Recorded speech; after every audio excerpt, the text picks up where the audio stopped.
What's up, everyone? We are diving back into the multiverse today for another epic. Which is what if sad KAGUYA fell in love with Naruto and MAARIED him Part 1. If you enjoy this story, make sure to hit that like button and subscribe to the channel for more fanfics like this. Now, let's dive right into the fanfic. In the early days of my life, happiness seemed like a foreign concept, an elusive dream that hovered just out of reach. I found myself trapped in a world where choice was absent, where freedom felt like a distant whisper, and each morning greeted me with the same mundane routine. The notion of waking up with a sense of excitement or anticipation was foreign to me, a stark contrast to what one might expect from a life enveloped in the trappings of royalty. You would think that being a prince would mean a constant existence of luxury and joy, but the reality was strikingly different. During those years, my daily existence was dictated by expectations and responsibilities that had been laid out long before I took my first breath. I often joked with friends, urging them to reconsider their outrageous beliefs about my life, suggesting they stop indulging in whatever substances might be warping their perceptions. My life was a cycle of monotony, a predictable sequence of events that left little room for spontaneity or personal fulfillment. It reached a point where I found myself suffocated by the humdrum of it all, leading me to seek a temporary escape from the confines of my routine. One fateful day, overwhelmed by boredom, I decided to venture outside to gaze at the vast sky above, hoping that a change of scenery could somehow lift the weight on my shoulders. As I gazed at the heavens, I witnessed a shooting star streak across the night, a dazzling sight that ignited a spark of hope within me. In a moment of youthful whimsy, I made a wish, an earnest plea for true love, something I had always yearned for but never anticipated would come my way. To my astonishment, fate had a way of surprising those who dared to wish. The dazzling light I mistook for a star was not a celestial phenomenon, it was a woman, a strikingly beautiful woman with silvery hair that shimmered like moonlight. Her body was graceful, yet what truly captivated my attention was the peculiar extra eye nestled in the center of her forehead. The uniqueness of her appearance only added to the air of mystery that surrounded her. When I first laid eyes on her, I was utterly spellbound. The moment she approached me, I found myself at a loss for words, overwhelmed by an unexplainable connection that seemed to transcend reality. Even as she leaned in and pressed her lips against mine, catching me completely off guard, I embraced the kiss with an enthusiasm I had not anticipated. It was a moment that would forever alter the course of my life. As our paths intertwined, I learned her name, KAGUYA Otsutsuki. With each conversation, I unraveled the story of her life and her extraordinary family, captivated by the depth of her experiences and the strength of her character. My heart, once locked away in a cage of boredom, began to swell with affection and admiration. As time unfolded, our bond deepened, and we eventually married, a union that transformed my existence in ways I could never have imagined. Upon marrying KAGUYA, I stepped into my father's shoes, taking on the role of emperor of a modest territory. While the throne had its challenges, it was the love I shared with my wife that kept my spirit alive. Without her presence, the starkness of royal duties would have been unbearable, yet with her by my side, even the most mundane moments became infused with joy and meaning. Our shared journey was the light that illuminated the shadows of my past, reminding me that even the most unexpected encounters can lead to profound happiness. The situation took a shocking turn when I realized that a neighboring kingdom had opted to invade mine. The most surprising part was that this was an empire with which we had shared a deep friendship for generations. As children, I had spent countless hours playing with the current emperor, who had once been my closest companion. Our bond had been strong, forged in the innocence of childhood. However, that bond was now strained, as KAGUYA, my steadfast ally, sensed the shift in intentions from my former friend and felt an overwhelming sense of urgency. She could not fathom the notion that someone I once cherished wished for my downfall, so she insisted that I accompany her to a tree that held significant importance. Initially, I thought KAGUYA's intention was simply to distract me from the escalating tensions between our two territories. I believed she wanted to help me forget the grim reality of impending conflict. However, her destination turned out to be much more profound than I had anticipated. We arrived at a colossal tree, unlike anything I had seen before. Its sheer size was awe-inspiring, towering majestically over the landscape. Kagaya, with a swift movement, picked up a rock and hurled it toward a piece of fruit dangling from one of the high branches. The fruit fell gracefully to the ground. With a determined look, she explained that this fruit possessed the power to grant us extraordinary strength, enough to put an end to the senseless war that threatened our lives and our future. Kagaya firmly believed that by consuming this fruit, we would be able to overcome our adversaries and secure a long-lasting peace, allowing us to live together harmoniously for many more years. Eager to embrace this chance, I took a half of the fruit, while she consumed the other half. The moment I bit into it, an unexpected surge coursed through my body. It felt as if my eyes were aflame, a burning sensation that made me feel as though they were being forcibly drawn from their sockets. The heat spread quickly, engulfing my entire being, and my blood seemed to boil within me. When I regained consciousness, I found my head resting comfortably in Kagaya's lap. Her expression was one of warmth and reassurance as she beamed down at me. She informed me that we were now ready to confront the conflict head-on and bring it to a definitive conclusion. Together, we executed a plan that would take our enemies by surprise. We ensnared them in an eternal illusion. This illusion was designed to grant those caught within it their most fervent wishes, the secret longings they would never dare to share with anyone else. With my former friend trapped in this realm of dreams and desires, the power dynamics shifted dramatically. I found myself ascending to a role comparable to that of an emperor, a position that had never been part of my aspirations. Yet, at that moment, I realized that this newfound authority paled in comparison to the life-changing news I had just received from Kagaya. My wife was expecting a child, and soon I would be stepping into a far more demanding and rewarding role, that of a father.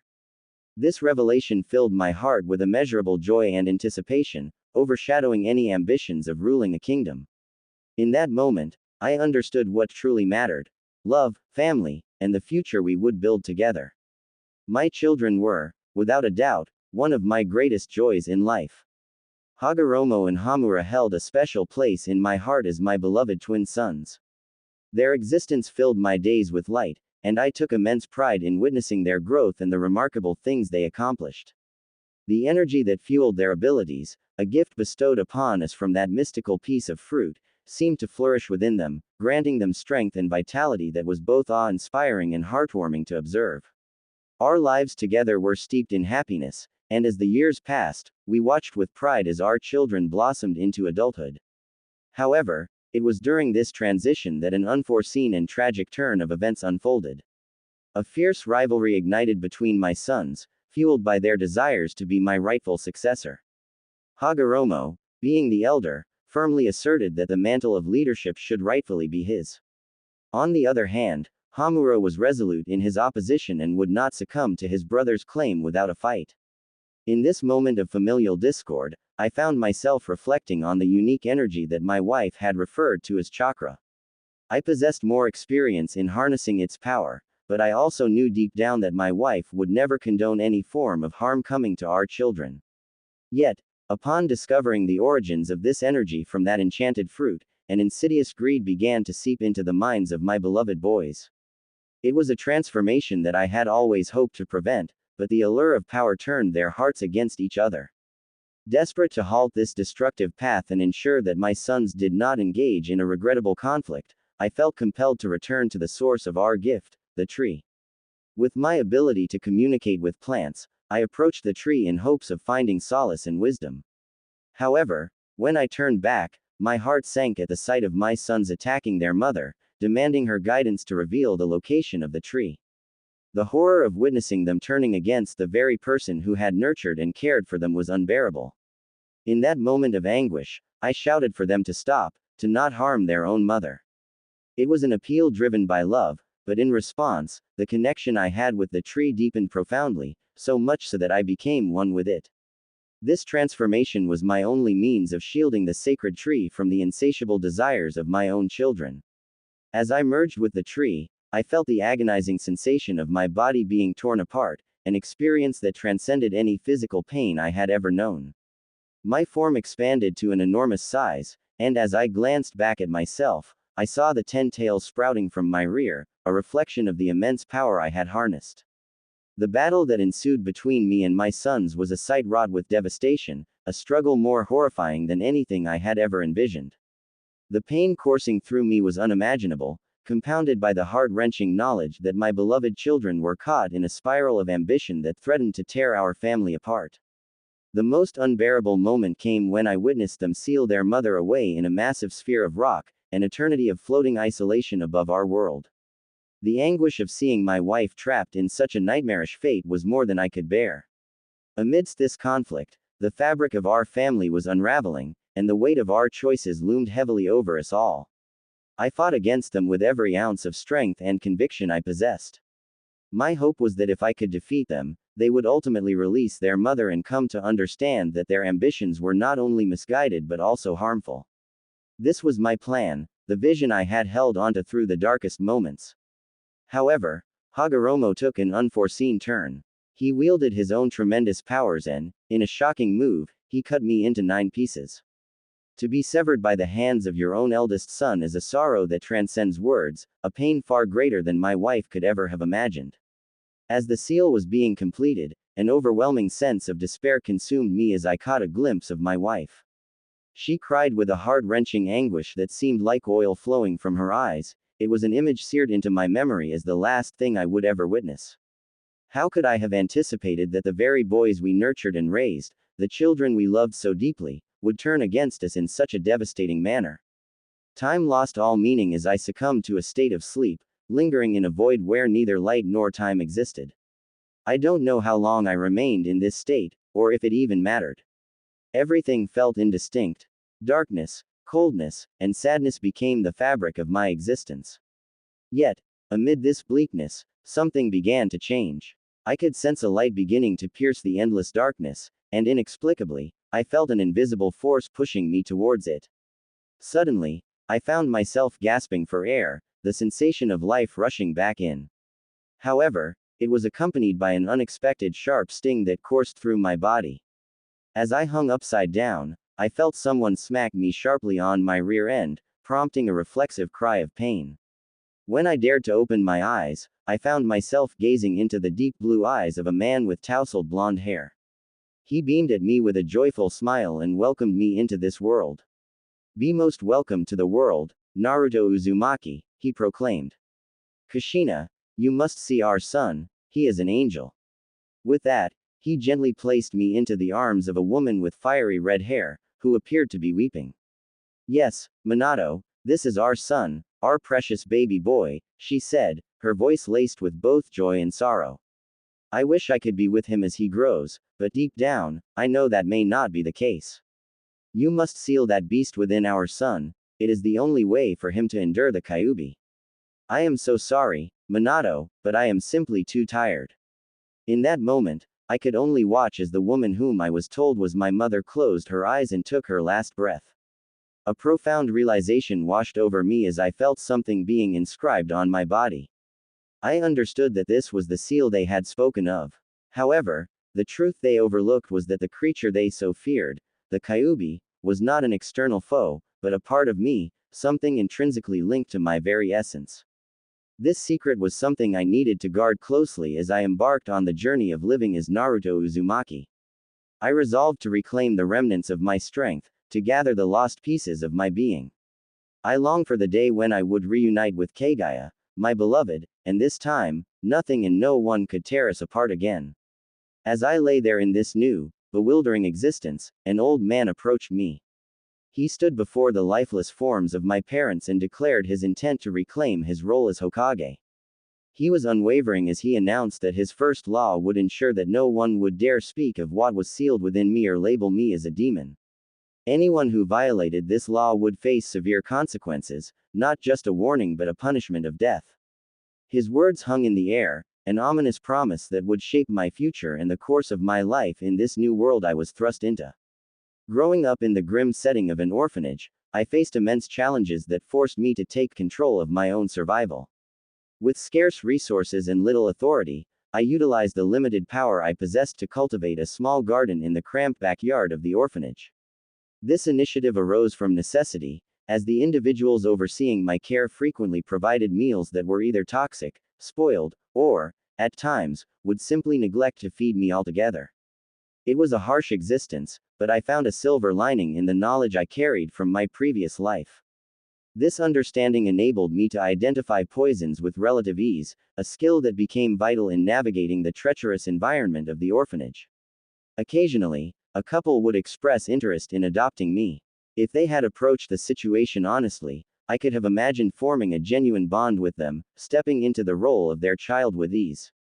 Unfortunately, each pair turned out to be deceitful, motivated by ulterior motives that revolved around taking me deep into the woods and leaving me behind. Their plans, however, were thwarted by my deep-rooted connection to the natural world. The trees and plants remained loyal allies, offering their protection and assisting me in evading attempts to abandon me. One particular instance stands out vividly in my memory. After yet another failed adoption, I returned to the orphanage, and upon being questioned by the elderly caretaker about the whereabouts of my would-be adoptive parents, I concocted a wild story. I told him that ferocious beasts had devoured them while we were ostensibly enjoying a picnic in the forest, an elaborate tale meant to convey the absurdity of my situation. The humor in my lie masked the bitterness of my reality, highlighting the lengths I had to go to in order to survive this nightmare. In response to my story, the woman in charge of the orphanage reacted with unrestrained hostility and flung me into a garbage bin, seemingly hoping that I would succumb to illness and die in obscurity. However, she underestimated my resilience. Unlike what she perceived, I was not the frail child she thought I was. Through sheer will, I managed to reclaim one of the 9 fragments of my soul, which also brought with it the vivid memories of a past life filled with experiences as a warrior, a ruler, and a diplomat. The depth of my previous existence equipped me with insights and knowledge that this facility could never diminish. Engaging her in dialogue would have likely been futile, as she would have dismissed my claims, viewing me either as a rebellious child trying to seem important or as a cunning trickster. Instead, I climbed out of the confines of the trash bin, resolved to take matters into my own hands. If the caretakers were unwilling to provide sustenance, I would adapt. I could cultivate my own food or venture into the woods to hunt the animals that roamed freely. It became evident that the land was fertile, and the tranquility offered by the shade of the trees, coupled with the gentle breeze flowing through the branches, created a welcoming atmosphere that I could harness for my needs. Driven by a newfound purpose, I decided to seek out the Hokage Monument, a significant landmark that bore the likenesses of 2 of my descendants. It was crucial for me to understand why those who shared my bloodline bore such little resemblance to my beloved wife or myself. This journey to uncover my lineage and the story of my heritage would be pivotal in reclaiming my identity. The path ahead was fraught with uncertainty, but I knew that confronting my past and embracing my potential were essential steps in rewriting the narrative of my life. Each year, I found myself following a peculiar but deeply personal tradition. I would make my way to the carved monument, a timeless testament to the legacy of my lineage. Among the intricate figures etched into stone, 2 stood out prominently. They were unmistakably my descendants, figures whose lives had branched out from my own. The act of visiting them felt like a connection to my past and an acknowledgement of the future that followed. However, along with this tradition came an unwelcome annual occurrence, a relentless mob intent on ending my life. This mob, driven more by folly than malice, had surged forward with an alarming frequency over the past 5 years, attempting to ambush me not once, not twice, but year after year. By the 3rd attempt, I reached a boiling point of frustration, a sensation that only intensified with each subsequent encounter. Frankly, it was exhausting to have to deal with such a rabble of misguided souls. If they truly wished to succeed in their murderous endeavors, one would think they would take a moment to plan their approach, to study my movements, and to put some thought into their ambush. Instead, they exhibited a level of incompetence that often left me questioning their basic intelligence. Their lack of strategy was laughable, nearly as lowly as the instincts of an ant when it came to survival. During these encounters, as they hurled insults and demanded my death, they branded me with names that reflected their ignorance. The term, demon, was the most benign of the epithets thrown my way, yet I remained steadfast in my resolve not to stoop to their level by echoing their words back at them. My capacity for mercy had long since eroded, the absence of my one true beloved had left my heart encased in frost, and with that chilling void, any remnants of compassion had dried up. As they launched their attacks, I had developed a rather effective response. In a swift motion, I would summon the earth itself, commanding a tree to burst forth from the ground beneath them. The branches grew rapidly, spiraling toward their targets with an alarming ferocity, often piercing the hearts of those who sought to ambush me. Each time, I would simply walk away from the chaos I left behind, an eerie calm enveloping me as I glanced back at the scene. What remained was a stark reminder of their folly. A tree adorned with the remains of the assailants, hanging lifelessly like lanterns strung up for a New Year's celebration. There were moments when I could hear Kaguya's voice echoing in my mind, questioning my approach. Why bother with the spectacle of a tree? She would ask. You could incinerate them all in an instant. Initially, I had hoped that the sight of the gruesome aftermath might serve as a deterrent, a lesson in the futility of their attempts. However, after years of the same cycle, it became painfully clear that my method was failing to yield the desired effect. Arriving back at my dwelling, a cozy cave nestled at the base of Hokage Mountain, I found two individuals waiting for me. One was a man I had met only once, the day I was brought into this world, while the other was a mysterious figure, a dog-masked Anbu. Silently, I thought to myself how unprepared I was for guests. If I had known I would have visitors, I mused silently, I might have foraged some leaves to brew tea. I do have some snacks growing in the back of the cave, after all. The ordinary comforts of life felt strangely distant in the wake of my tumultuous encounters, yet somehow, there in my cave, a sense of normalcy lingered, waiting to be reclaimed. The old man, his face lined with wisdom and experience, fixed his gaze on me, a mixture of amusement and concern playing across his features. If only this was a simple visit, Naruto, he said with a chuckle that echoed softly in the cave. I need to discuss what transpired 3 times now. Additionally, I must understand why you are not residing in the orphanage and what your plans are for your future. In response, I focused intently on him and performed a quick hand sign. From the earth beneath us, a pair of small trees sprouted, shaping themselves into stools for us to sit upon, while I settled onto a smoothly contoured rock that formed just right for my needs. Those people broke the law, I stated firmly, a hint of anger creeping into my voice. They called me a demon, and by their actions, they sealed their fate. If that isn't justification enough in your eyes, Lord Hokage, then I assert that my response was an act of self-defense. As for the orphanage, or rather the owner who claims to run it, she was the one who disposed of me like trash when I was only 5 years old, tossing me into a garbage bin behind that ramen stand in the heart of the town. I tried to reach out to you about this, I continued, a tinge of frustration evident in my tone. But your secretary turned me away, denying me access to you. I even contemplated sneaking through an open window, but I thought that would be an impolite approach. Plus, there was no assurance that you would believe my words when it comes to something so outrageous. As for my future plans, isn't that exactly what you intend to inform me about today, Lord Hokage? A hearty laugh escaped him as he regarded me, a glimmer of understanding passing between us. It is indeed difficult to fathom that my cousin, the owner of the orphanage, would treat anyone in such a manner. And as for my secretary, she often keeps me buried under mountains of paperwork, but you are correct. I am here to let you know that you have reached the age where you can enroll in the academy. I scratched the back of my head in disbelief, my right pinky absent-mindedly cleaning the ear as I mulled over his words. And why, pray tell, would I want to go to the academy? What possible advantage could I possibly gain from attending there? The old man shook his head slowly, a look of disappointment crossing his features. For one, you would acquire a profession. After graduation, you could enjoy a steady income.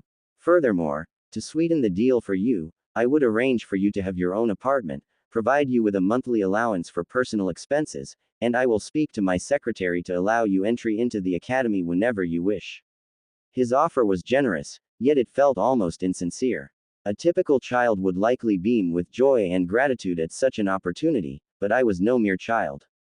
Regardless of the age my body might suggest, I remained aware that he saw me primarily as the vessel of the 9 tails.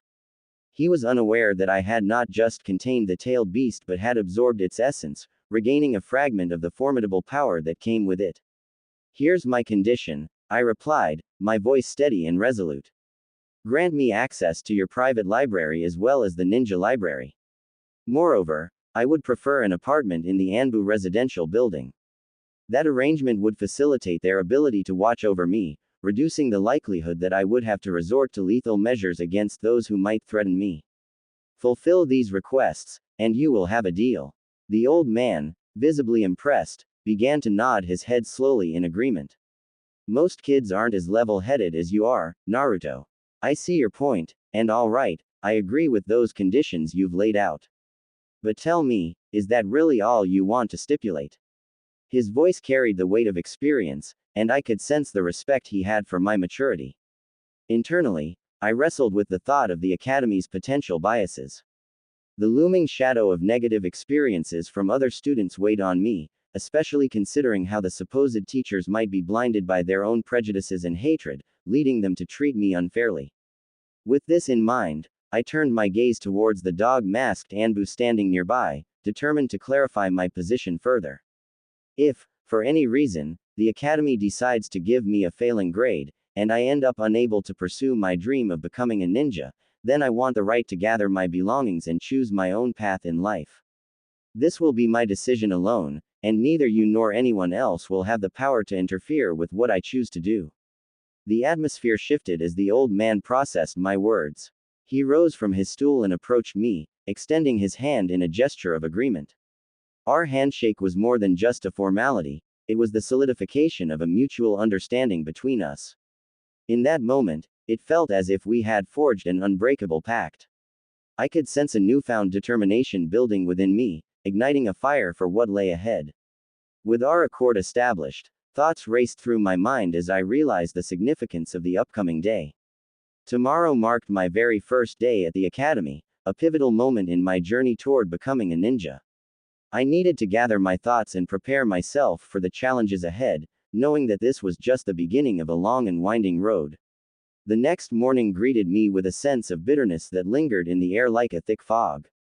I found myself frustrated, not only with the way I felt but also due to the constant, unwelcome stares that seemed to follow me as I moved through the streets. It was as though the eyes of the townspeople were fixated on me, scrutinizing every detail of my appearance and my makeshift attire. My clothes and gear were a patchwork of what I had managed to salvage, items I had painstakingly repaired or modified from the remnants left behind by bandits or discarded by others who deemed them useless. I couldn't help but feel a mix of pride and embarrassment, thankful that the bandits had taken to raiding places where they also pilfered countless rolls of cloth, leather, and other essential materials that now served as the building blocks of my existence. The Hokage's assurances about my new apartment turned out to be true. It was genuinely nice, a small haven that provided a semblance of stability in an otherwise chaotic world. However, what he didn't mention was the financial reality I would face. He had arranged for a monthly stipend to be deposited into my name, yet the stark truth was that this sum would dwindle rapidly if I so much as splurged on something as basic as an apple or a roll of toilet paper. The grim awareness of this restriction weighed heavily on my mind and served to amplify my frustration. When I finally wandered to the local market, the reality of the situation smacked me in the face. I approached the apple stand, drawn in by the vibrant colors of the fruit, but when I saw the price tag, my heart sank. It was more than I could afford, a cruel reminder of my financial limitations. Feeling a surge of indignation, I brought the matter to the attention of the cashier, who met my inquiry with an unyielding stoicism.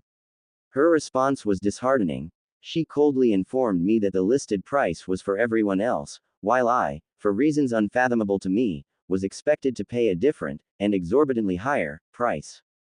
The intensity of the emotions bubbling within me required immense restraint to contain. I turned and walked out of the store, feeling as if I had just escaped from a suffocating cage. The moment I exited, the atmosphere shifted, and to my astonishment, the patrons inside erupted into cheers as if they had been liberated from my presence. The cacophony of voices rang in my ears as I made my way to a nearby forest. There, drawing upon my chakra, I summoned an apple tree to life, its branches heavy with lush, ripe fruit. In that moment, I considered gathering a bagful of these splendid apples and returning to confront the market manager and that dismissive cashier, delivering them a resounding message that they could keep their overpriced produce. Determined to move forward, I made my way to the academy, a place I had hoped would signify new beginnings. However, upon my arrival, the staff greeted me with blatant disdain, practically shooing me away as though I was an unwelcome pest. They made it abundantly clear that a creature like me had no rightful place in their esteemed institution. Ignoring their condescending attitudes, I forged ahead, determined to find my assigned classroom, which I had noted down the night before.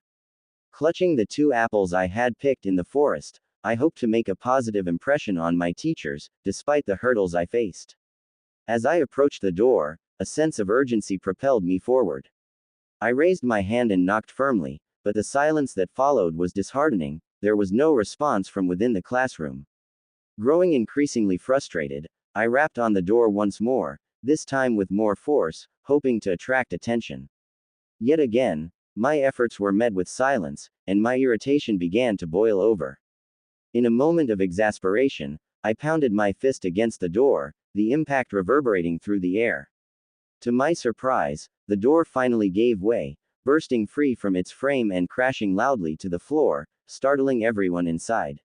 In the midst of this chaos stood the teacher, who was easily recognizable due to his distinctive ponytail and the noticeable scar that traced a path across his face, originating from the bridge of his nose. He looked up from his desk with a mix of annoyance and curiosity, addressing me directly. "Yes, can I help you, young man? As you can see, we are in the middle of class and do not have much time to spare." Frustration coursing through my veins, I pulled out the letter I had received from the old man. My emotions spiraled, and in a fit of anger, I crumpled the letter into a tight ball, wrapping it around the apple I had brought with me. With a swift motion, I hurled the makeshift projectile at him. To my astonishment, he caught it effortlessly, as if it were merely a routine occurrence. He unfurled the letter and began to munch on the apple while perusing its contents. The moment he reached the signature, his expression shifted, and he glanced up at me with intrigue. Calling me closer, he gestured for me to come stand by his side. "I apologize, Naruto," he said, his tone softening slightly.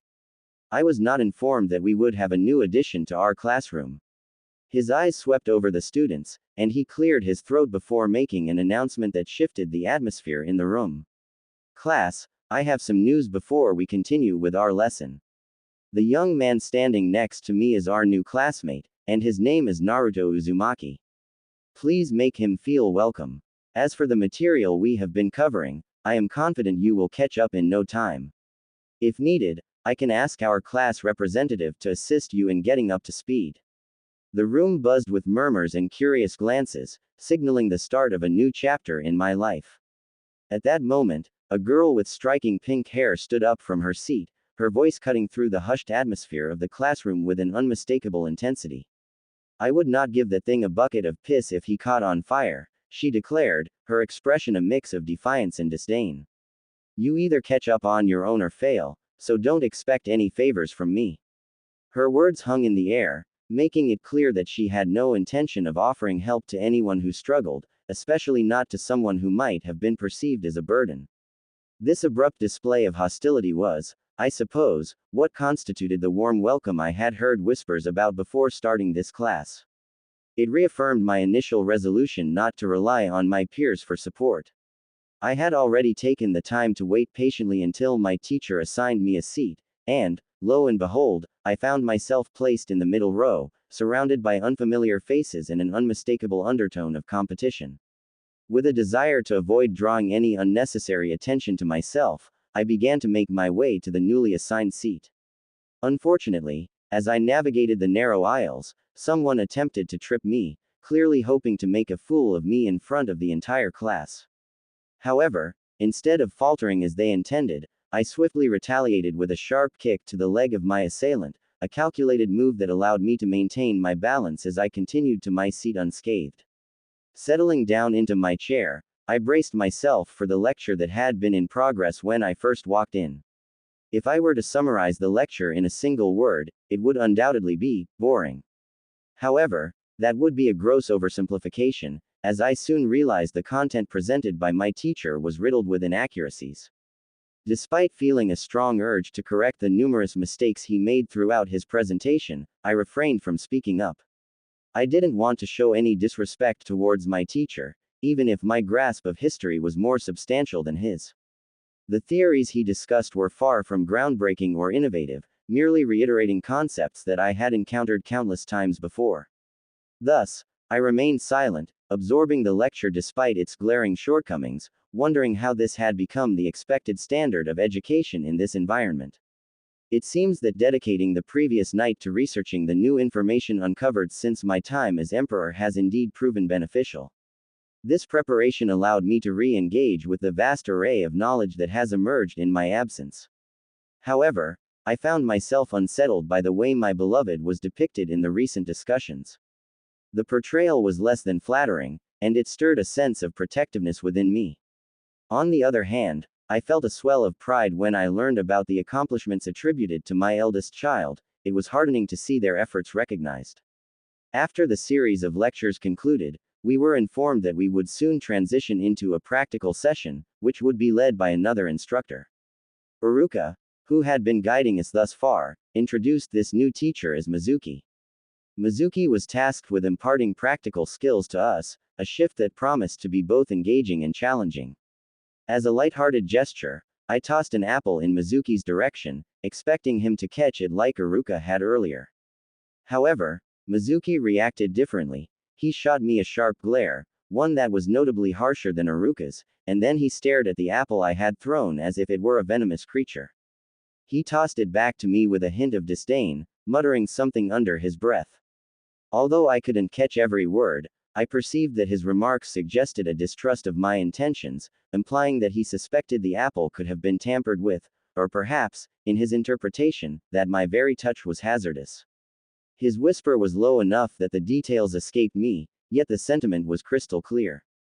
Undeterred by his attitude, I simply retrieved my kunai and took a bite of the apple, savoring its crispness as Mizuki launched into his lecture on practical skills. He demonstrated the proper techniques for throwing various weapons, including shuriken and kunai, ensuring that we understood the mechanics behind each action. As he spoke, it became apparent that his words carried a subtle undercurrent of sarcasm directed my way, laden with veiled insults that insinuated my shortcomings.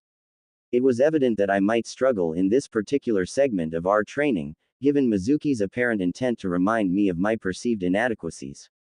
The person who occupied the seat right next to mine in class was a rather unremarkable figure at first glance.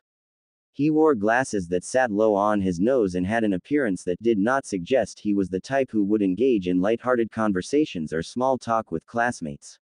His name was Shino, or at least that's what the whispers and murmurs around the room indicated, almost as if the insects that buzzed in and around him were divulging his identity.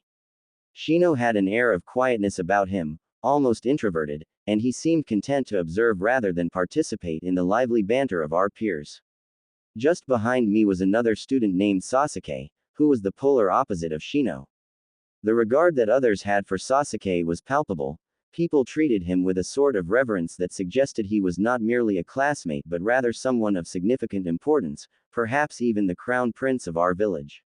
Sasuke seemed to embrace this image fully, carrying himself with an undeniable confidence that bordered on arrogance, as if he expected everyone to bow to his presence. In addition to these two, the other boy who sat beside me had a hairstyle that resembled a pineapple, an unruly, spiky mess that seemed to defy gravity. While he might have been amusing to look at, his demeanor suggested he was less interested in actual learning and more inclined toward slacking off. This trio composed our little section in class, and even when we transitioned to the open field for our practical lessons, the seating arrangement remained unchanged.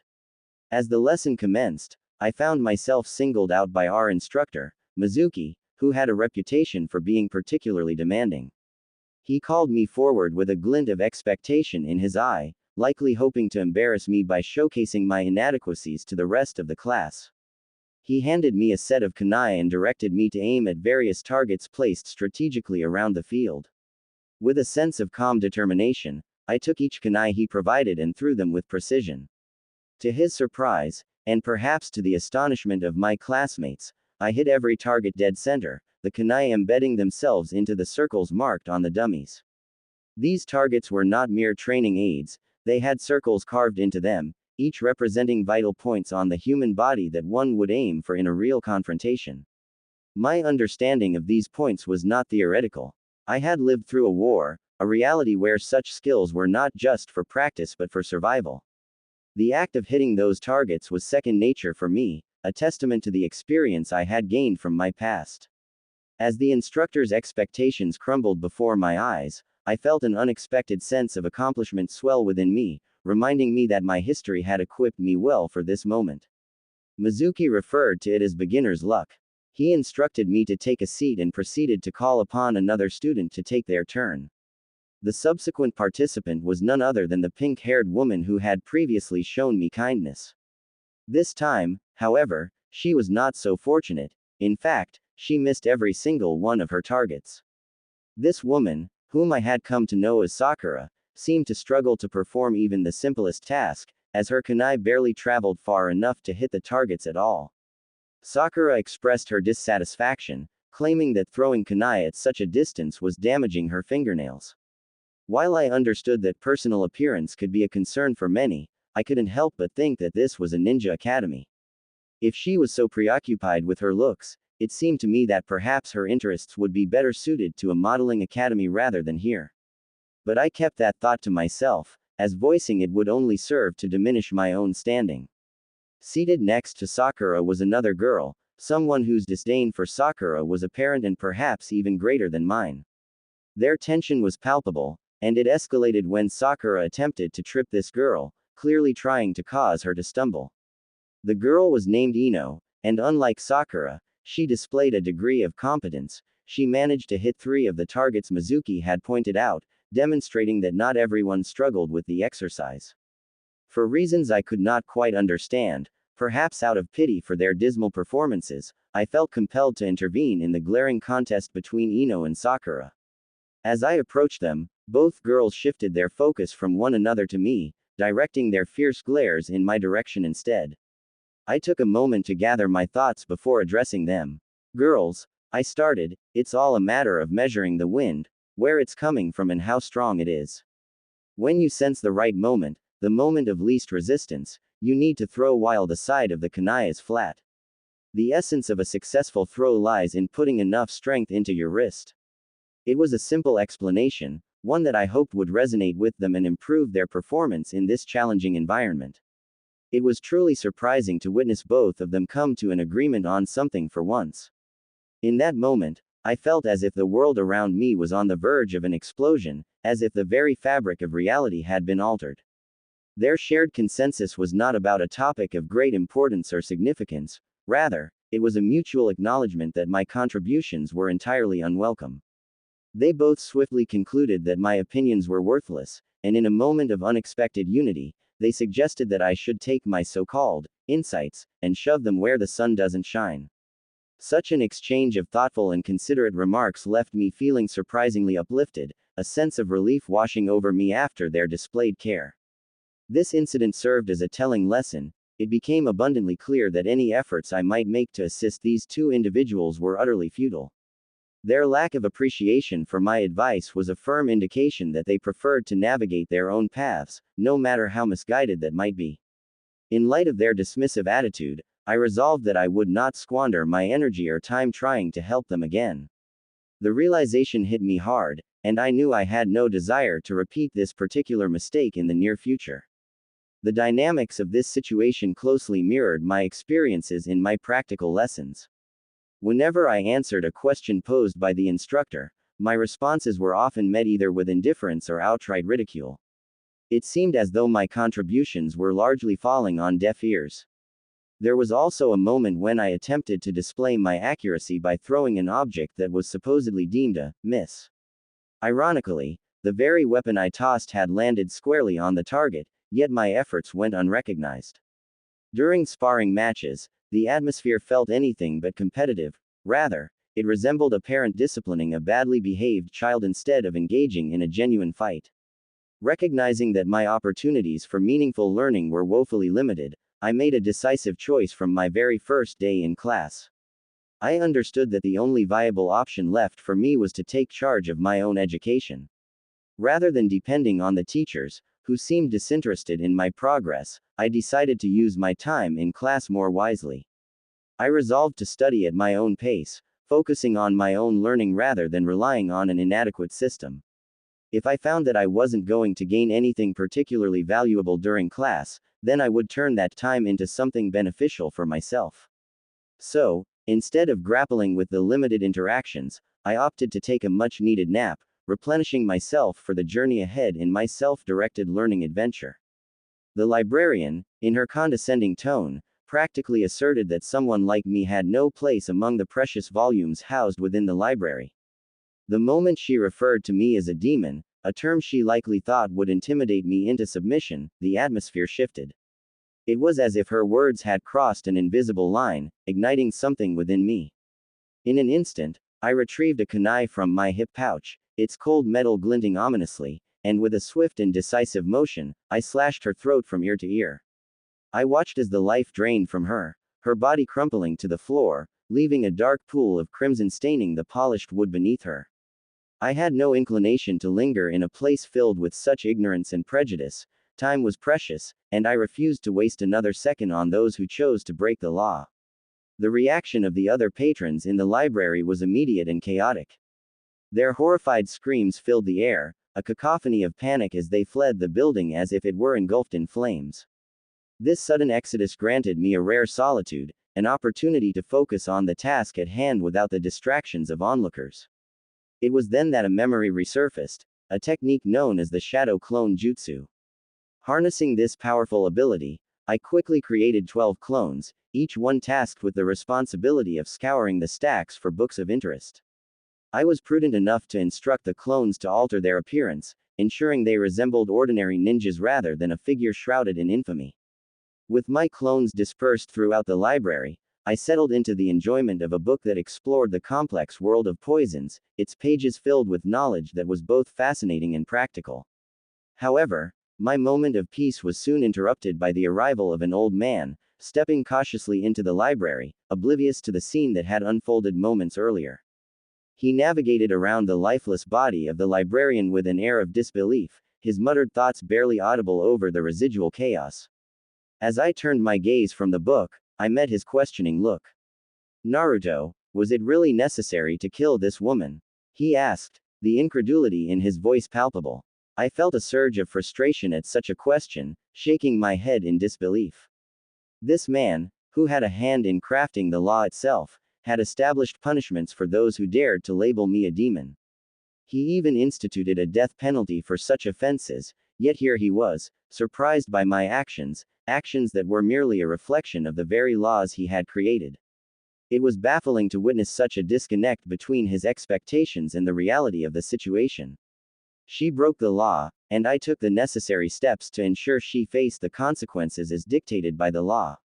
I understand that adherence to legal protocols is crucial, but now, if you will excuse me, Lord Hokage, I must express that my day at the academy was far from pleasant. I found myself yearning for some meaningful learning experiences before the day draws to a close. There is a book I am currently engrossed in, focusing on poisons and their antidotes, and I find it utterly fascinating. The knowledge contained within these pages is something I deeply appreciate, and I often wish I could travel to Suna to have an engaging conversation with the book's author, who is undoubtedly knowledgeable in this intricate field. Considering Lord Hokage's history as a combatant in the Second Ninja World War, I hesitated to express my admiration for Lady Chiyo, a revered Suna ninja known for her expertise in the puppeteer division. I worried that he might not share my enthusiasm for her work. Despite my reservations, he surprised me by taking a seat in an empty chair right next to me, which made our conversation feel more personal. I am sure Lady Chiyo will find your comments on her book to be quite flattering. Now that you have mentioned that, would you mind telling me what transpired at the academy that has led to your current mood? He inquired, looking at me with curiosity. I glanced back at him, slightly perplexed by his interpretation of my demeanor. I certainly didn't consider myself to be in a foul mood, rather, I felt bored to the point of exhaustion. How could that possibly be classified as being foul? Well, let me think, I began, feeling the need to clarify my situation.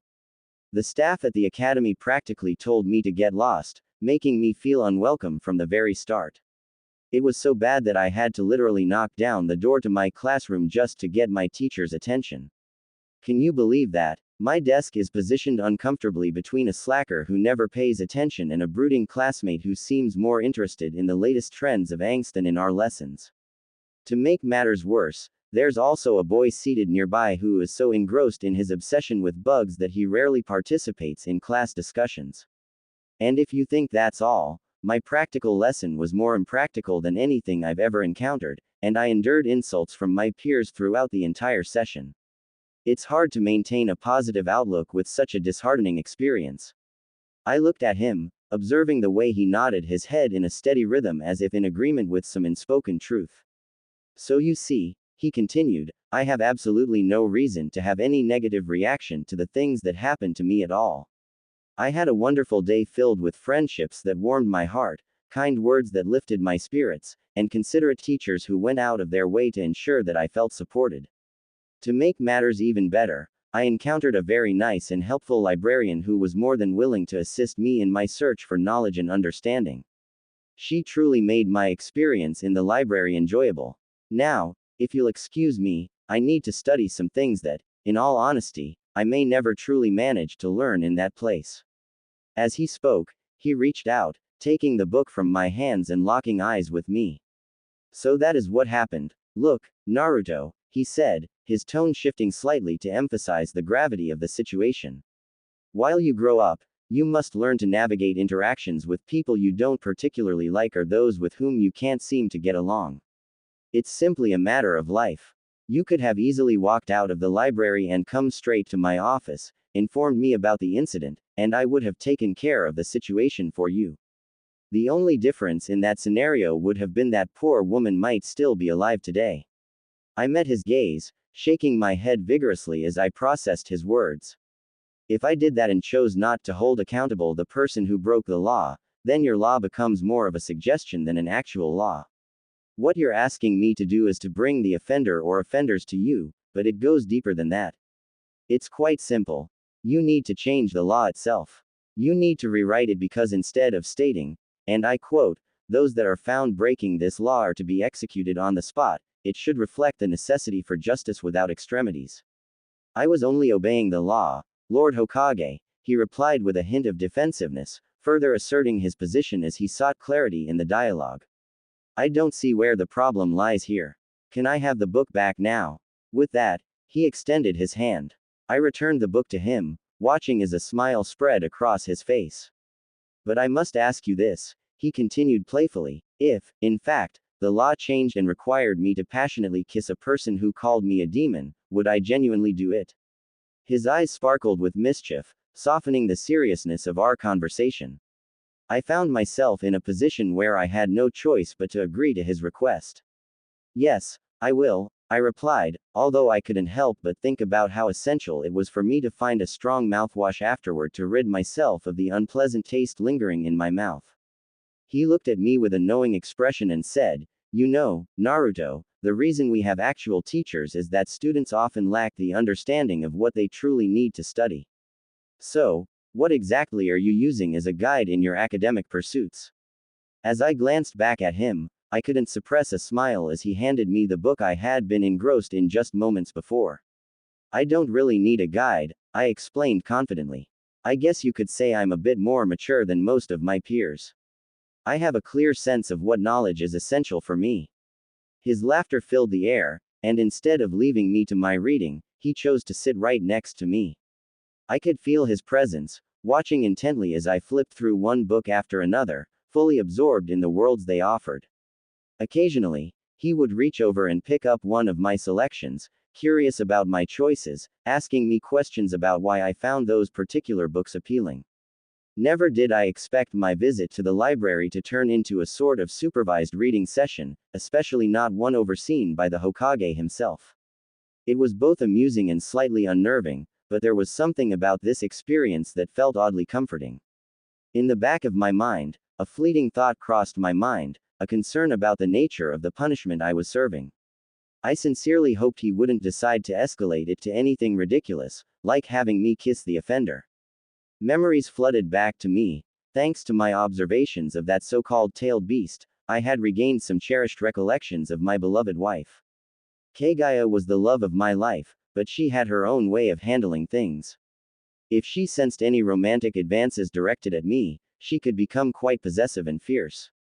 Thus, I continued to read, appreciating this unexpected companionship while remaining grateful for the knowledge I was gaining, all the while hoping that my punishment would remain lighthearted and not take any strange turns. Even with a lifetime of experience behind me, I find that I can still possess a certain level of naivety. This realization struck me particularly hard after the first year of my schooling. Despite my efforts to excel, I received what felt like the lowest grades possible. I remember walking into the exam room, filled with confidence, having meticulously prepared for the questions presented to me. I answered them to the best of my ability and achieved perfect scores in the practical exam. At least I believed I should have ranked at the top of my class. To my utter disbelief, I discovered that I was actually placed dead last. Moving into my second year, a flicker of hope emerged. I thought perhaps the disappointing outcome of my first year had been an unfortunate mistake. After all, everyone can make errors from time to time. I approached my studies with renewed determination, eager to prove myself. However, as the new year progressed, I found myself facing the same disheartening reality. Once again, I was dutifully informed that I was at the bottom of the rankings. At this point, it became increasingly impossible to ignore the patterns that were emerging. It didn't take long for me to begin to suspect that something was amiss. It seemed as if someone was tampering with my exams, or perhaps the grading practices were not as fair and transparent as they should have been. As I grappled with these thoughts, my concern for how my teachers evaluated our performance began to wane. Their opinions on grades and the titles they assigned started to hold little weight for me. This shift in mindset led to a drastic change in my approach to school. I began to take naps in class, only putting in the bare minimum effort during practical skills sessions. Instead of dedicating my energy to the curriculum imposed by my instructors, I found solace and purpose in the forest of death. There, I invested my time in reading, practicing my skills, and engaging with the creatures that inhabited that wild and untamed space. To be honest, the beings in that forest offered me a level of companionship and understanding that often felt absent among the humans in my village. They became my friends, with whom I could share conversations, laughter, and stories. Together, we even assisted some of their kin in the joyful process of bringing new life into the world. The little ones were undeniably adorable, and the experience of helping these creatures added a sense of fulfillment that I had not found in the rigid confines of the classroom. Over time, the bond I formed with the inhabitants of the forest provided me with a sense of belonging and joy that I had long been searching for. Throughout my final year in the village, I was acutely aware of my intentions to leave, which greatly influenced how I conducted myself among my classmates. I made a conscious choice to keep my interactions polite and civil, yet intentionally kept them at a distance that could hardly be described as friendly or sociable. This approach stemmed from my understanding that forming deeper connections with my peers would only complicate my imminent departure. Consequently, I limited my engagements to the bare minimum, operating under the belief that emotional entanglements would only serve to heighten the pain of leaving. Surprisingly, maintaining this distance turned out to be simpler than I anticipated. My classmates seemed to avoid me instinctively, as if I were carrying an affliction that was contagious. I couldn't help but acknowledge that the constant gossiping of classmates like Sakura and Ino inadvertently contributed to my solitude.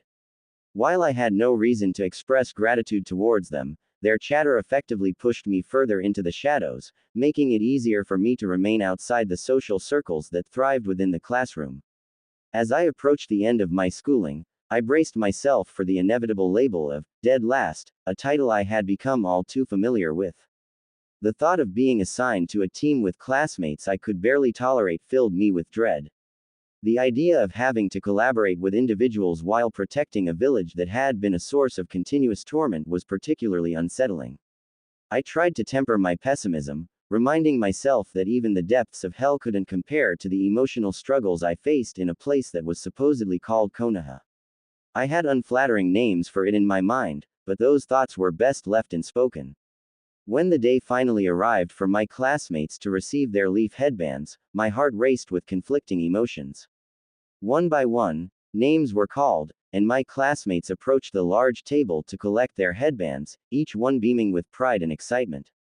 The air was charged with a sense of accomplishment and camaraderie, but as each name echoed through the room, I felt a profound sense of relief wash over me. When it became clear that my name would not be called, I struggled to contain an overwhelming wave of joy. It took all my self-control not to leap from my seat, celebrating the fact that I would not have to endure the burdens of teamwork or the expectations of a future I desperately wanted to escape. I walked to the front of the academy, the familiar surroundings bringing both comfort and a heavy sense of nostalgia. The sun was beginning to set, casting a warm golden glow over the landscape. Among the large trees that dotted the area, one in particular caught my eye. It was a sturdy tree with a swing set hanging from one of its thick branches. The swing swayed gently in the evening breeze, a relic of simpler times filled with laughter and joy. Reflecting on the fact that I might never swing on that set again filled me with a mix of melancholy and determination. It was a bittersweet reminder of the carefree days of my childhood, but I knew that my focus had to shift. I settled onto the swing, feeling its rough wood beneath me, and began to contemplate my next steps. Collecting the scattered pieces of my soul had become an urgent mission, one that weighed heavily on my mind. Each fragment represented not just a part of me, but also the hope of one day reuniting with my beloved wife. The thought of her brought a warmth to my heart, igniting a flicker of hope amidst the shadows that surrounded me. I found myself gazing up at the night sky. The moon hung high, its luminous glow piercing the darkness, a radiant beacon of comfort. I whispered softly to the cool night air, "One day, we will be together again, my love. This time, nothing and no one will keep us apart." As I immersed myself in my thoughts, I heard footsteps drawing closer. I turned to see Mizuki approaching, his expression a mix of concern and apprehension. His presence stirred a sense of unease within me. I couldn't fathom what he might want. Mizuki stopped a few steps away and began to speak. "I am sorry, Naruto. I know you always give your all in my lessons. You genuinely wanted to graduate, didn't you? I understand it must feel incredibly unfair, but you must understand that without the necessary skills to be a ninja, allowing you to graduate would be akin to signing your own death warrant." His words pierced through me, a confluence of frustration and irritation washing over me.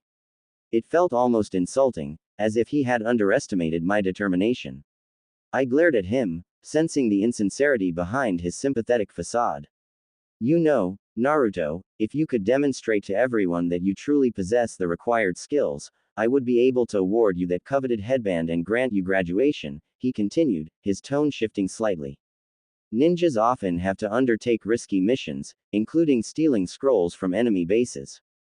In that moment, I realized that this was not just about proving myself to Mizuki or the academy.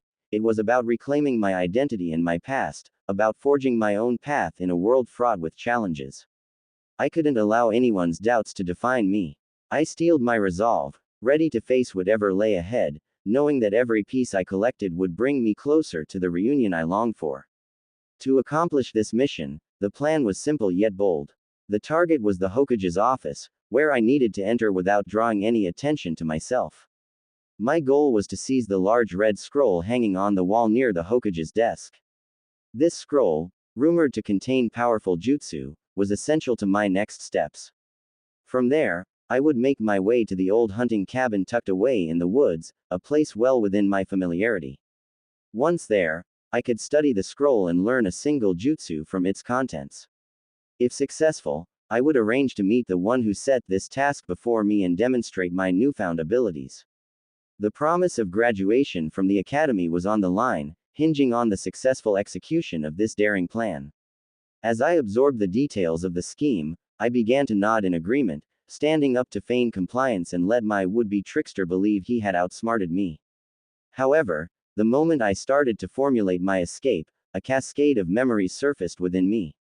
These memories, remnants of the 9 tales I had absorbed, offered vital insights. Among them was a recollection that clarified the situation. Contrary to what I had been led to believe, the so-called Forbidden Scroll was not merely a valuable item within the village, it was originally the property of the Uzumaki clan. In fact, Many of the jutsu inscribed within it were developed by my ancestors, making it a piece of my heritage rather than something to be stolen. With this knowledge illuminating my path, I decided to leave a note for the Hokage. In it, I expressed my deep-seated frustrations regarding the continued mistreatment I faced in the village. The discrimination had reached unbearable levels, manifesting in acts as humiliating as having hate messages scrawled in manure on the walls of my home. I was exhausted from the constant battle to clean up such vandalism, often resorting to using wind and water jutsu to restore some semblance of order. In my letter, I asserted my intention to take what rightfully belonged to my clan. I emphasized that, as someone who was not officially recognized as a ninja of the village, the Hokage had no authority to place my name in the bingo book or pursue any punitive measures against me. I concluded my note with personal farewells, making sure to mention the few individuals who had shown me kindness during my time in the village. Iruka, the teacher who had always believed in me, and the proprietors of Ichiraku Ramen, who represented the only place where I could enjoy a warm meal, were the ones I wanted to acknowledge. This letter was a declaration of my intent to reclaim my clan's legacy and assert my identity beyond the confines of this village that had so often neglected and mistreated me. I made my way through the familiar paths of the village, my heart pounding with adrenaline at the thought of what was to come. As I navigated the streets filled with whispers and wary glances, it became increasingly clear that the Hokage was not pleased with the situation. His authority was unmistakable, and in response to my actions, he dispatched every Junin and Chunin at his disposal to apprehend me. The notion that he believed these shinobi could successfully catch me struck me as absurd. If he truly thought that this ragtag group would be able to corner someone like me, it was evident that the years were catching up to him. His wisdom and intuition were waning, and it showed in the way he underestimated my resolve and abilities. Arriving at the secluded cabin, I spotted Mizuki waiting for me, his expression a mixture of disbelief and contempt. "I can't believe how stupid you can be," he shouted. "You actually thought I was serious about letting you graduate. Come on. Nobody in this village wants you to rise above anything more than a corpse." His voice dripped with venom as he continued, "Before I kill you and take that scroll for myself, I'm going to lay out exactly why you're so despised." As he prepared to draw the Fuma shuriken strapped to his back, the tension in the air grew thicker. "Iruka probably told you that the fourth Hokage killed the Nine Tails, but that is a complete lie. The Nine Tails is a creature of pure chakra, and as such, it cannot truly be killed. It was sealed within a newborn, the very newborn you see before you. You are that infant, Naruto. You are the Nine Tails, the monster that ravaged our village and caused the deaths of countless innocents, including my parents. You've turned me and Iruka into orphans." Staring at him, I saw him for the empty shell he really was. "You call that news, Mizuki? Since we're being honest here, I didn't buy your little lie at all. I am merely reclaiming what rightfully belongs to the Uzumaki clan. And you think I was upset about not graduating? You are an even bigger fool than I originally thought.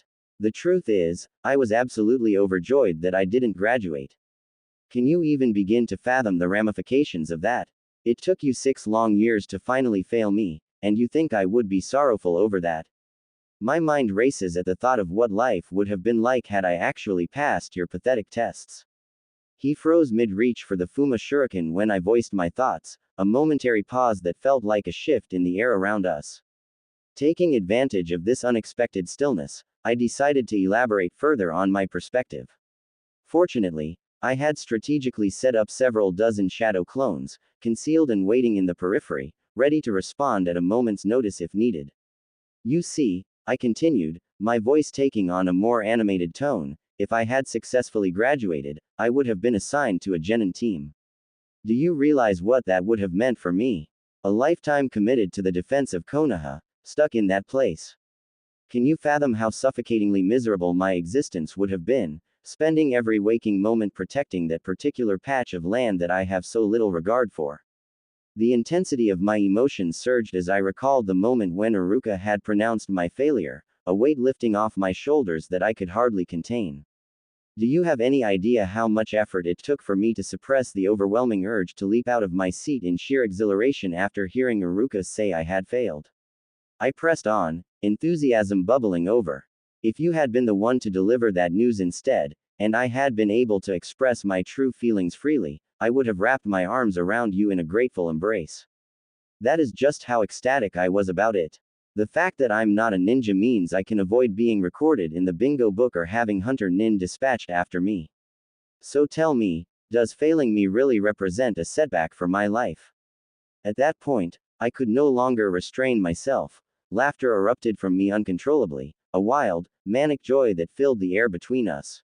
You think I would want to spend my life defending that dump? I can't thank you enough, Mizuki. Your failure has set me free. I am free at long last. My voice rang with an exuberance that seemed to echo off the walls, a declaration of newfound freedom from a life I had never wanted. Mizuki, noticing my outburst, looked at me in bewilderment before he too broke into laughter, a sound that felt oddly misplaced in the tension of the moment. Well, if you're feeling that thankful, he said, his tone teasing, why don't you just hand over the forbidden scroll as a little thank you gift? His delusion was astounding, and it became clear to me just how out of touch he was with reality. If he truly believed that this scroll, a valuable and powerful artifact, would be given so easily to him, he was further gone than I had initially thought. The sheer audacity of the suggestion highlighted how little he understood the depth of my resolve and the strength of my character. It was a stark reminder that I was not the naive kid he presumed me to be. Rather, I was far more than that, and I had no intention of giving him anything he desired. I fixed my gaze on him, a sneer creeping across my lips as I activated my eyes, a deliberate and almost instinctive action. In that instant, the message was clear. All the shadow clones surrounding us were to prepare for a swift and decisive strike. This is Uzumaki property, you fool, I declared with fervor. Do you honestly believe I will allow you to take what belongs to me? I refuse to let that dilapidated place you once called a village keep even a scrap of it. If you want it, you'll have to pry it from my cold, dead fingers. In a flash, he sprang into action, launching a Fuma shuriken in my direction. I caught it effortlessly, treating the maneuver like a mundane task, because for me, it was. I had faced far more challenging obstacles than a simple shuriken thrown in haste.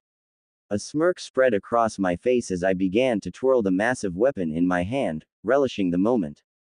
You'll need to do better than that, Mizuki, I taunted, fully aware of the growing frustration etched on his face. Mizuki erupted into a tirade, spewing insults as he declared that I was nothing but a useless punk, underscoring my status as a mere genin while he proudly proclaimed himself a chunin. You're just a kid, he shouted. It would take an entire army to defeat a ninja of my caliber. With a wry smile, I tucked the Fuma shuriken into a seal I had meticulously carved into my belt, a gesture that only underscored my confidence. Funny you should mention an army, I quipped, my voice laced with amusement. Guys, time to have some fun. One roasted idiot, if you please, and remember to leave a copy of the scroll after you're done with him. At my command, all my shadow clones, who had been lying in wait, sprang into action, unleashing a flurry of wind and fire jutsu towards him, their varied techniques creating a whirlwind of chaos and a testament to our readiness to defend what was rightfully ours. The air crackled with intensity as the battle commenced, and I felt a surge of excitement coursing through my veins. The location where Mizuki had stood transformed into an inferno, a blazing furnace fueled by an intensity of heat so extreme that the surrounding trees ignited almost instantaneously. One moment they stood tall, casting their shadows over the ground, and the next, they were reduced to nothing but ashes, swept away by the gusting winds. Mizuki's physical body could not withstand such a catastrophic event, and his remains disintegrated, carried off as remnants of a past life. The only tangible item that remained unscathed amidst the devastation was his headband, a symbol of his identity and allegiance, which lay abandoned, a silent witness to the calamity that had unfolded. Nearby, a large scroll, reminiscent of the notorious Forbidden Scroll, was placed meticulously at the site, and I turned on my heel to exit the area, feeling the weight of the moment behind me. As I distanced myself from the tragic scene, I could not help but question Orochimaru's underestimation of my intelligence. Did he genuinely believe I would fall for his trap? I had merely taken a few hundred steps away when a thunderous explosion echoed in the distance, shattering the stillness and serving as a grim reminder of the peril that lurked nearby. Orochimaru, lurking like a serpent in the shadows of a nearby tree, had clearly mistaken my awareness, oblivious to the connections I held with the Serpent Clan, who had once shared with me tales of his ambitions. They had spoken of Orochimaru's relentless pursuit of the very scroll now lying in the ashes, his obsession clouding his judgment.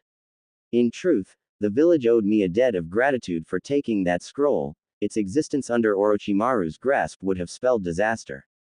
Such a power-hungry individual would stop at nothing, potentially leading to the demise of their cherished Hokage in his quest for domination.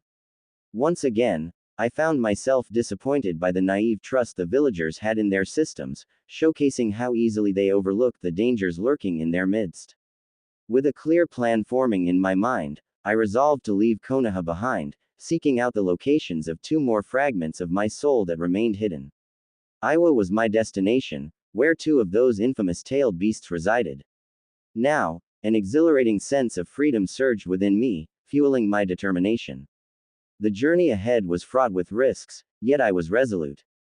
Nothing would deter me from reclaiming the pieces that belonged to me, and I would stop at nothing to reunite with my beloved. The challenges that lay ahead, no matter how daunting, would not stand in my way.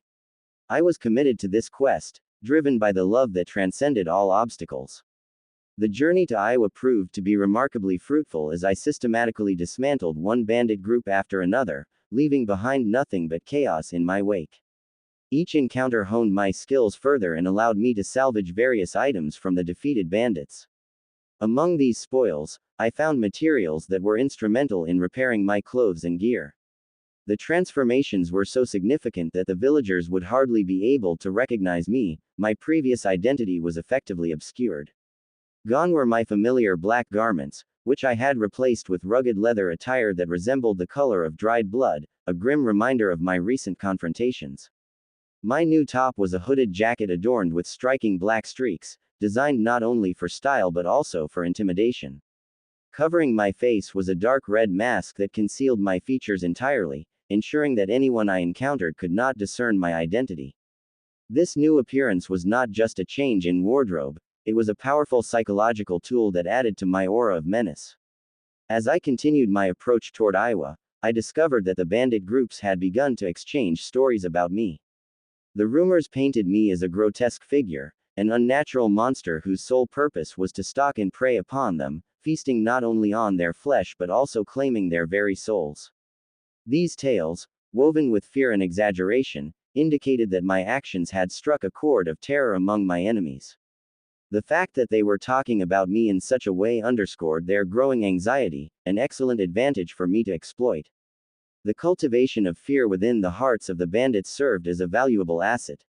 When adversaries are gripped by fear, they become prone to making critical mistakes.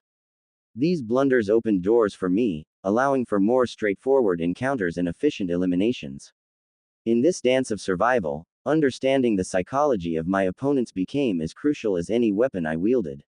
As I approached Iowa, I felt a surge of confidence. The reputation I was building was just as formidable as my capabilities in battle.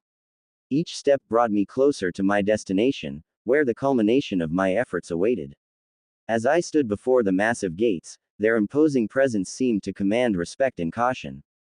I raised my hand and knocked decisively against the heavy wood, the sound echoing in the still air. I waited, my anticipation tinged with a growing sense of urgency, but silence greeted me in return. I called out a few times, my voice resonating against the fortified structure, yet still, there was no reply. I repeated my efforts for several minutes, my frustration mounting as the quiet persisted. It became apparent that if anyone had sinister intentions towards me, they were certainly doing a poor job of carrying them out. The thought was almost amusing, but I needed to move forward. Resolving to take matters into my own hands, I channeled my energy into an earth jutsu. With a sinking feeling, I descended into the ground, burrowing through the bedrock with precision. After a brief journey through the earth, I emerged from the ground just below a wall shrouded in shadows, cast by the surrounding buildings as the sun dipped lower in the sky.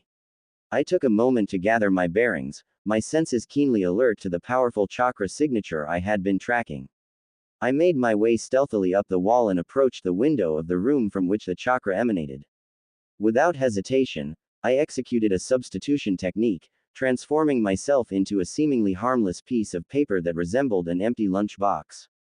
Once inside, I turned to face the formidable figure of Onoki, the Tsuchikage. His eyes were fixed on me, a mix of surprise and anger flickering across his features. So what exactly did you want coming in here? Try and kill me. You know I may be old, but I have not been a cage all this time simply because there was no one else to take this hat. I am more than capable of taking care of a punk like you, so tell me what you came here to do, and maybe, just maybe you will get to live, he stated, his voice firm and commanding. In the face of his intensity, I took a deep breath and asked if I might sit down first. He regarded me with a critical eye but ultimately conceded, stating that my request would make little difference in the grand scheme of things. Thank you very much, Tsuchikage, I replied, settling into a chair. I had a long trip getting to your village, only to have your village gate guards ignore me.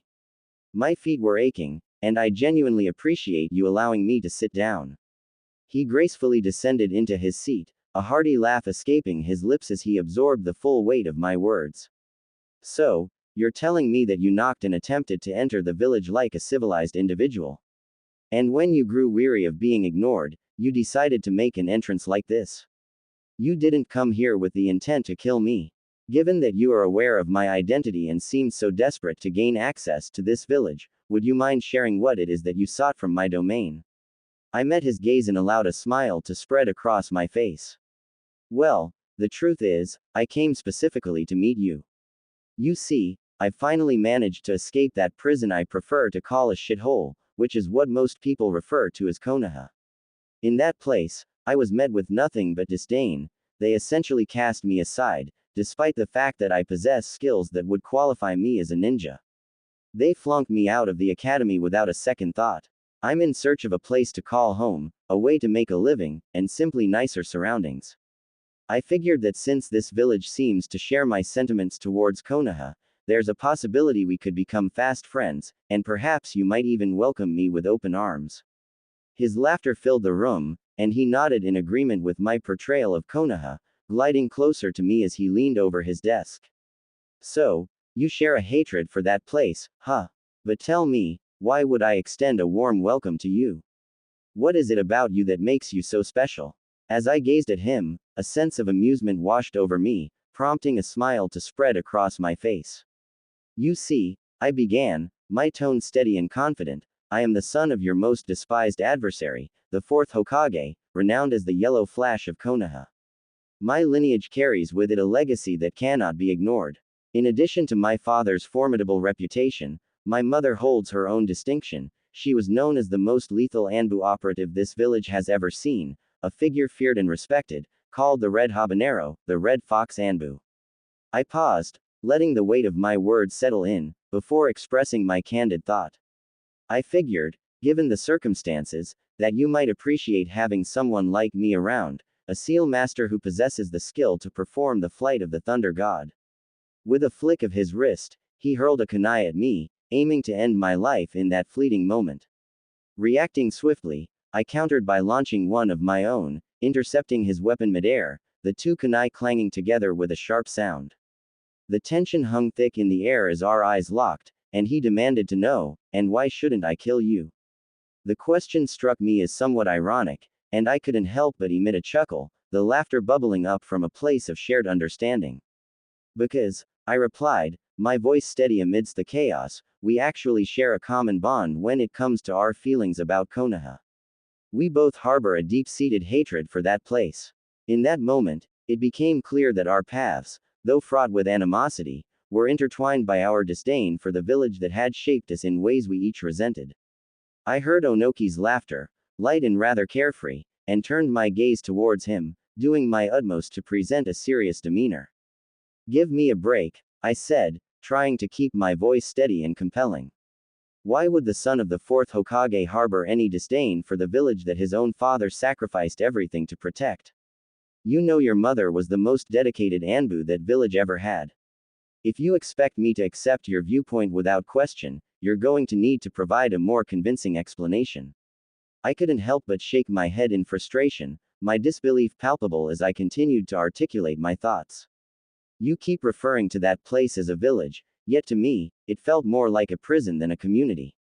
I was taken to an orphanage where those who were supposed to care for me seemed to wish I were dead.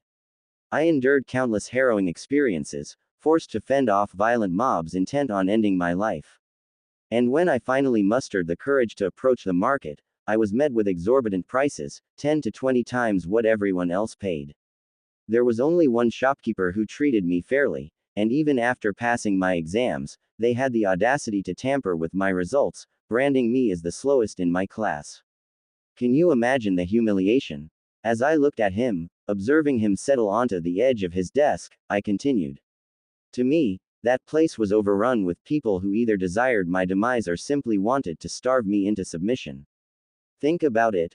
What does it say about that community when the only creature that showed me any kindness was a wild beast lurking in the nearby woods?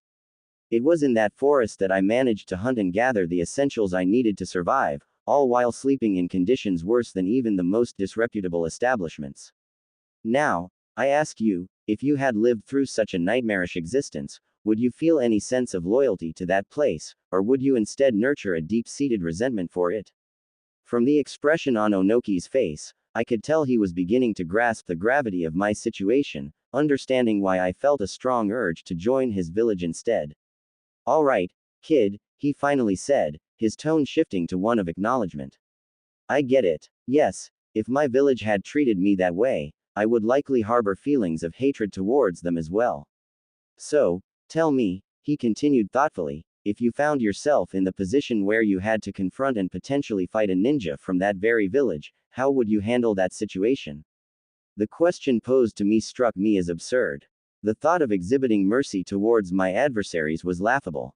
I would utilize every resource at my disposal, be it my martial expertise, various weapons, poisons, or even explosives. Why would I show any compassion to that wretched group?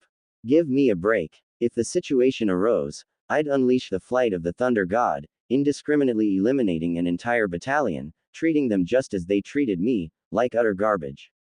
Onoki, the village leader, began to nod his head in agreement, a glimmer of satisfaction appearing in his expression. Actually, the prospect of witnessing you wield that devastating skill, one that led to the demise of so many from my village during the last war, applied against those who had previously used it against us, would indeed be a remarkable sight. However, before we proceed with any plans, you will need to undergo a test to determine your rank. He fixed his gaze upon me, shaking his head thoughtfully for a moment as if contemplating the implications of what he was about to say.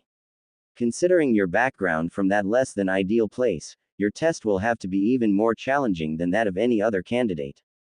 You will take part in a 2-on-1 combat scenario, pitting you against two of the strongest fighters from my village, the Jinchuriki themselves. I stared at him in disbelief, struggling to wrap my mind around my apparent fortune. All right, I'm willing to take on that challenge, I replied confidently, yet there was a hint of strategic consideration behind my words. However, should both of them suffer any losses during the fight, or if I manage to seize anything from them, I want it to be made clear that it would belong to me permanently, and they will have no claim to it afterward.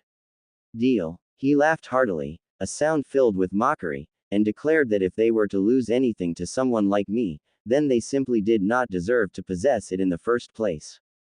This seemingly casual dismissal came with an air of confidence that suggested he believed himself invincible. With an exaggerated motion, he gestured dismissively, conveying that I was more than welcome to keep whatever spoils I had taken from them. It was almost as if he were granting me a favor rather than acknowledging my skill. The stage for this confrontation was set in the grand arena where the Chunin exams were traditionally held. This arena was unlike any other venue, as it was not just a testing ground but a battleground where the fiercest of competitors gathered. In this village, the approach to determining who would be promoted to the rank of Chunin was anything but conventional. They had opted for an all-out tournament format, a chaotic free-for-all that featured an astonishing 50 fighters, men and women alike, going head-to-head all at once. The sheer intensity of this setting promised to elevate the stakes for everyone involved. As I surveyed the arena, I couldn't help but appreciate its imposing structure and the palpable tension in the air. It was a sight to behold, but my attention was quickly drawn to two men stepping forward. They approached with an expression that mirrored the disdain I had experienced from others, particularly those in Konoha. It was a look that suggested they regarded me as little more than an irritating nuisance, akin to something unpleasant that one might find stuck to the bottom of their shoe. One of them introduced himself with an obvious air of arrogance. "So you are our opponent," he said, almost sneering. "I am Roshi, and the man over there is Han. Now, what should we inscribe on your tombstone?" Their words dripped with condescension, revealing a shocking lack of respect. It was a stark reminder that not all warriors held the same values or code of honor. In that moment, my thoughts drifted to my own sons. Despite my feelings of inadequacy in raising them, my wife and I had ultimately instilled in them a sense of respect and integrity, qualities that seemed utterly lost on these two. It was clear that they had yet to learn the lessons that come with age and experience. "You can call me Naruto, Naruto Uzumaki," I declared with unwavering confidence, establishing my identity in this high-stakes arena. For those who prefer a touch of artistry, I could be described as the infernal flame that dances on the graves of my enemies, a vivid metaphor that captures the essence of my relentless spirit. With the introductions behind us, I turned my attention to the matter at hand, challenging my opponents with a razor-sharp edge. "Now that we've exchanged pleasantries, shall we begin our fight, or do you intend to bore me to death?" In an instant, Onoki made his presence known, and with a booming voice, he called for the fight to commence. The stands, once empty, had suddenly filled with spectators eager for the spectacle. As I readied myself, I seized a kunai and hurled it toward my adversaries. They chuckled at my initial attempt, dodging effortlessly as countless kunai already dotted the arena floor, evidence of countless battles fought in this very space. With the stage set to my liking, it was time to unleash my true offensive. I employed the Flight of the Thunder God technique, allowing me to evade one of the incoming attacks with remarkable agility. In a swift motion, I countered and sent my first opponent crashing to the ground, incapacitated. Before I could relish my success, I felt the chill of impending danger as Han, the remaining foe, attempted to ensnare me within a genjutsu. But I was ready. I pivoted and unleashed my own formidable Tsukuyomi against him, ensnaring his consciousness in a haunting illusion. In this twisted space, I bound him to a metal cross, rendering him utterly helpless. It was a sight to behold. He was trapped, incapable of breaking free for what could feel like an eternity. This was my moment. With him immobilized, I seized the opportunity to invade his mind, searching for a fragment of my soul that had been taken from me. I pressed forward, and as soon as the chakra from the tailed beast ceased to flow through him, he fainted, a clear indication of his reliance on that power. It became evident to me that this young ninja had placed too much trust in the tailed beast, and now, that dependency would be his undoing.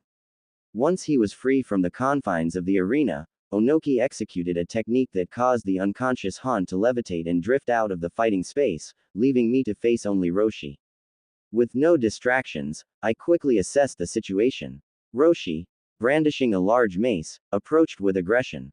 I remembered our previous exchanges and prepared to replicate my earlier success. As he swung the mace towards me, I timed my movements precisely and delivered a powerful kick aimed at incapacitating him. However, rather than falling to my blow, he dropped the mace and went for a more lethal approach, attempting to grasp my neck in a violent hold. Reacting swiftly, I seized him by his throat, seizing control of the struggle. It was then that I engaged with his mind directly, rendering him unable to defend himself. The desperation in his thoughts became palpable. He screamed internally, filled with fear as I methodically dismantled the seal that had confined a fragment of my own soul. In that moment, reclaiming another piece of my essence provided a surge of strength unlike anything I had felt in some time. With the recovery of 2 more portions of my soul, I found myself not only revitalized but also enriched with the knowledge and experience accumulated by the 2-tailed beasts who had endured many battles since I was fragmented by my own son. As I pulled myself free from the depths of his mind, Roshi's expression was one of disbelief. His eyes widened as he took in the transformation that had just unfolded before him. "Just who in the world are you, kid?" he finally questioned, clearly shaken. I sensed the weight of the moment. "We're done with the introductions," I replied, finally revealing my true self. "I am the infernal flame that dances on the graves of my enemies." With both opponents incapacitated, and Onoki remaining silent and seemingly paralyzed by the unfolding events, I picked up a kunai from the ground. I approached Roshi deliberately, my intent clear. As I positioned the sharp blade against his throat, it finally dawned on Onoki that he needed to intervene to avoid further escalation. Wow, hold up. The fight is over. You don't need to go any further, you have already proven your skill without having to eliminate them. What intrigues me, however, is why these opponents are still unconscious and why I suddenly feel so different from when the battle first started. It's as if my chakra reserves have experienced a sudden surge, almost like they've been replenished in an instant. I cast a glance at Onoki and couldn't help but shake my head slightly in response to his observations. I mentioned earlier that anything they lost during the course of our battle becomes mine to keep. To put it simply, they won't be needing those seals anymore. As for my chakra, it's not entirely accurate to say it grew, rather, it has been restored to a fraction of its original strength, something I hadn't anticipated. Onoki floated over to my side, his attention drawn to the two men still lying unconscious on the ground. It was clear now that they were suffering from a significant depletion of their chakra reserves. I can sense there is a deeper story behind your statement. Nevertheless, since you emerged victorious against these two, I'd say you are indeed qualified to be considered Junin material. Now, why don't you accompany me to my office? I can get you officially registered, hand you the village headband, and you can share that story with me while we discuss your future plans. Feeling a sense of generosity, I decided to share the truth with the Tsuchikage. It was crucial for him to trust me if I ever hoped to enlist his aid in recovering the 6 remaining pieces of my soul. As we made our way toward his office, his secretary unexpectedly tossed the headband in my direction. For some reason, she did not seem particularly pleased with me at that moment, which only added to the mystery of the situation. As I entered the room, I noticed Onoki gracefully floating towards his seat. He settled down with a calm demeanor, exuding an air of authority and wisdom. I took my own seat across from him, adopting a posture of patience as I awaited his comfort before we delved into our discussion. The atmosphere was thick with unspoken questions, and I wasted no time in addressing the elephant in the room. So, how is it that you can contain 3-tailed beasts? I began, my voice steady yet curious. Let's not dance around the truth. We attempted to kidnap Kushina Uzumaki precisely to acquire the 9 tails from Konoha. If that's the case, how is it possible for you, of all people, to harbor 3-tailed beasts within you? Our own Jinchuriki struggled significantly with just one. Before he could respond, I paused for a moment to gather my thoughts and glanced toward the inviting teapot that sat on his desk. Would it be too much trouble if I got myself some of that tea? I inquired, my curiosity piqued by its aroma. He nodded in approval, allowing me to pour myself a cup. As I lifted the cup to my nose and inhaled deeply, I was transported to memories of my wife lovingly preparing similar tea whenever I felt anxious. The warm scent wrapped around me like a comforting embrace. After taking a sip, I set the cup down and returned my focus to Onoki. He began to speak, and the gravity of his words demanded my full attention. You are mistaken in several of your assumptions, he stated with a hint of gravity. First and foremost, my age far exceeds what you might expect. I am the father of the very person you consider the sage of the 6 paths, as well as his brother. Regarding the claim that I contain 3-tailed beasts within me, that too is a misunderstanding. The truth is that I have reabsorbed 3 pieces of my own soul. His admission caught me off guard, and I leaned forward, captivated by the weight. Thanks for listening. In the next part. In the meantime, please leave a review, I would love to hear your feedback. Especially if it helps me improve the overall story.